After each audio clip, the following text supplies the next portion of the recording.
gëm leen yàlla ngeen wóolu ko ngeen ci mën ko seen borom joxalkat yaa ngi leen di ñax di yàq seen xaalis boo feebaree ñu dindi ko booy dem kasa dañ koy teg boo dee ñu teg booy tukki dem màkk doo ko yóbbaale kon nan lay régler problème loo xam ne du régler du fekkee problème lu muy régler problème nañ ko bàyyi xel bu baax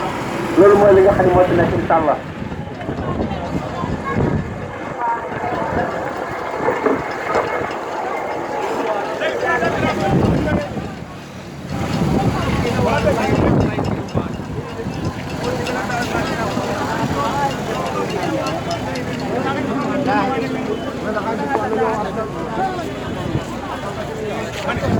بسم الله الرحمن الرحيم